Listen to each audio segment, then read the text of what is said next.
afternoon. My name is Nakana Trent, and I'm the HR Director here at Saga Food Services.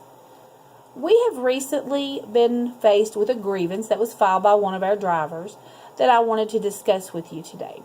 I have a PowerPoint presentation ready that you can follow along with if you'd like. It would just probably provide some clarification on some of the points. If you'll go on to slide number 2, you'll see the grievance was filed by Mr. John Arnett. He is a member of Teamsters Local 444, and Mr. Arnett usually works Tuesday through Friday, 10-hour shifts each day. As is our policy here at Saga Food Services, when a holiday falls on Monday, those employees, such as Mr. Arnett, are given Tuesday to observe their holiday. This gives them an added day to their weekend, enjoy some additional family time. The only stipulation to this is, according to the collective bargaining agreement that we are currently operating under, the employee must work the full shift prior to and following that holiday. There are some exceptions in case of proven injury or illness, and also in cases where the employee gains prior approval from their shift manager. Those cases are also based on seniority in case we have multiple employees that are requesting the same day or days off. But that is a possibility for them to gain that approval. If you will proceed on to slide 3, you will see that the question is, should the employee be paid for their holiday? Going on to slide 4, I will explain to you where our problem begins. John was given Tuesday off in observance of the Labor Day holiday. However, on Tuesday night, he called in and informed the clerk on duty that he would not be working on Wednesday. He was choosing to take a personal day. As is our company practice, the personal day was not denied. He had met the requirements by giving 1.5 hours notice prior to the beginning of his shift.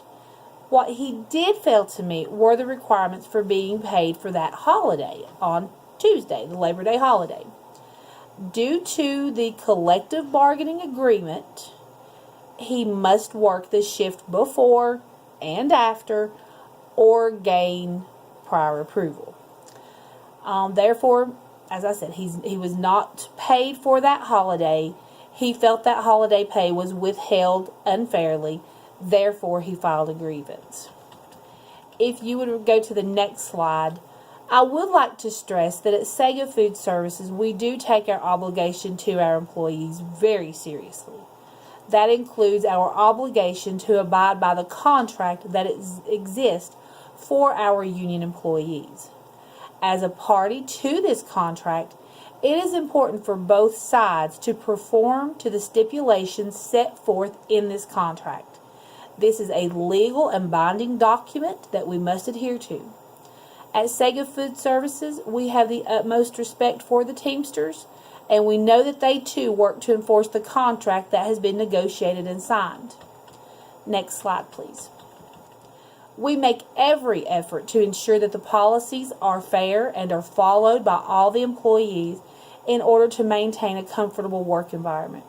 We recognize that this is important to retain our employees and in attracting good future employees. If you will, please refer to the next slide. I would like to point out some of the responsibilities that our employees have. First of all, we expect our employees to act with honesty and integrity. Any act of stealing or lying is dealt with promptly. We also ask that our employees treat all equipment properly to ensure that they remain in proper working order and report any issues with equipment so they can be repaired quickly. We want to make sure to keep our production going.